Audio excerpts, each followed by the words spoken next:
Esperanza. You're looking at that kill by Cha Cruz. And then a supposed free ball, but Eliza Valdez babied the dig. Not enough juice on that return by Eliza Valdez. So it is 8-5 in favor of the defending champions. How much pressure is Esperanza feeling right now, Mosey, after that last game and after her being taken out by the coaching staff? I really think by far in today's game, it's Esperanza with all the pressure, especially on what happened last game. And plus, we all know that talagang siya naman yung ginagamit ni Coach Ramil. We've had 4 service errors here so far. Both teams. And yun na yung service error a while ago. 7 service errors pala per set ang nangyari sa Lasal in the last game against Adamson. Something you don't want to see today. Eto. Na naman. Nakachi naman ito. And buti nila nga yung UE na the terrible day ran in that service line. So, kaya napanalo pa rin nila sa. But you don't want that happening today. Definitely. Maranyo, Galang, Esperanza. Oh, one of the best last year. Dindin Lazaro is calculating that one. That's why, as we always say, there are really no statistics when these two schools meet.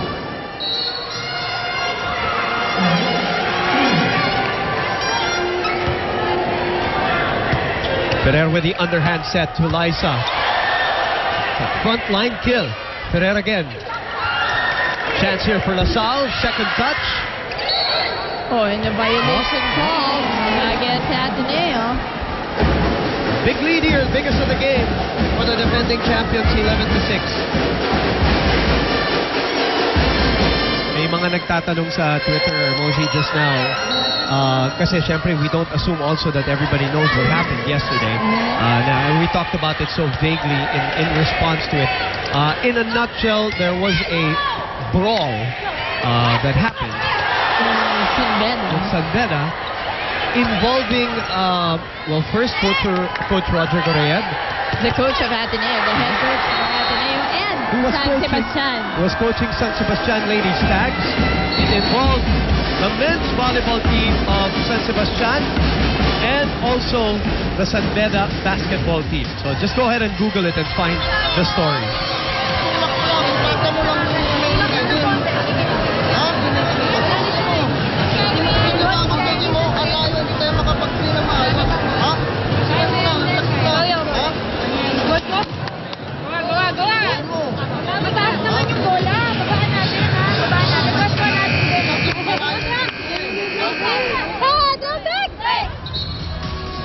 If they turned on the air conditioning today here at the arena. Just too many people, Boom. The heat. All right, now a little more heat on the kills of LaSalle. 12-6. 12 serving 6. Mosey, in your experience, how does it affect you if you're a player? Kahit nasabihin na natin, we see another service error from LaSalle, by the way. Kahit nasabihin na natin na nag-practice na kayo, alam nyo naman yung play, but without the presence, the actual physical presence of the coach, how does it affect you as a player? Do you take confidence from him being there? Well, most definitely, yes. You know, there are little things little adjustments that you make in the game. Something that you did not practice. Iba rin pag yung coach ang nagsasabi nun. Although, of course, ready naman Ateneo going to this ball game with a game plan for sure. But yung mga little adjustments, they look up to the coach for that eh. Gamay na gamay kasi. His experience, his authority. And sometimes, diba yung game plan mo doesn't work out as... So may sometimes backup. Yes. At saka yung... Hindi planned, yung mga, let's say, LaSalle brings out a new play. At saka may authority, ano? Yung iba yung may konting takot ka eh. Yes. Coach Roger has still kayang left with an impressive kill to get them within 3. 9 serving 12. The captain. And I'm sure, Boom, you would agree, but that some players talaga, yung minsan gusto nila yung nasisigawan ng konti, it pumps them up, nare-remind. Sabi ko nga, yung may konting takot ka na magkamali. Close to the net. Galang So 2 points. on that Straight. violation. Ateneo's not looked fluid so far. They're getting points off LaSalle errors so far here in the match. Let's listen in.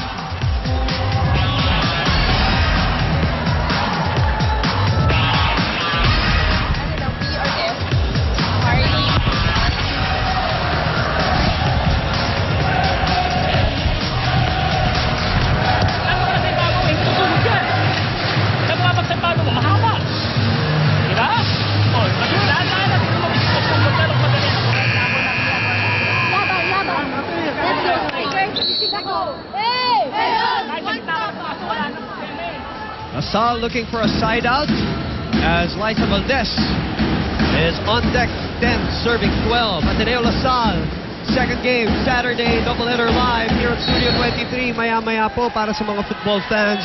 The Ayan na. LA Galaxy taking on the Philippine Ascals.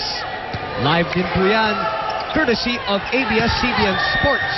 In the meantime, Ferrer opens up to Phil Cainglet. Checked at the net. Ferrer winning the toss against no less Abigail Maraño. And Jem Ferrer, you just oozing with confidence on that last play. You can see Phil Cainglet on that hit.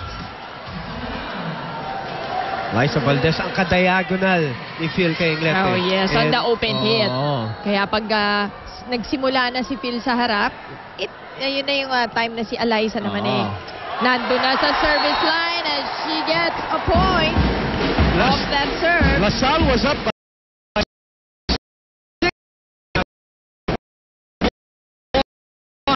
6 straight points.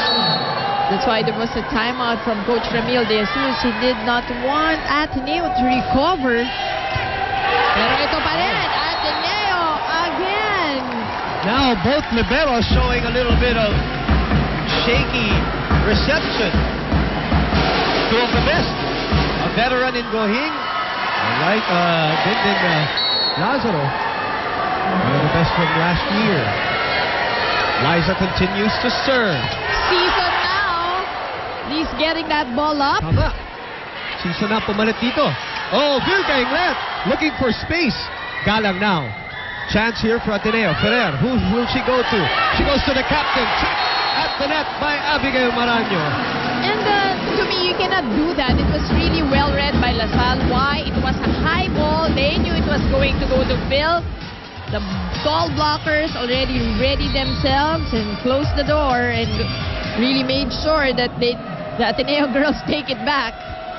But if you're Phil Cainglet, was also that weapon of down the line, you want to vary that attack. As Galang goes down the line, that's out.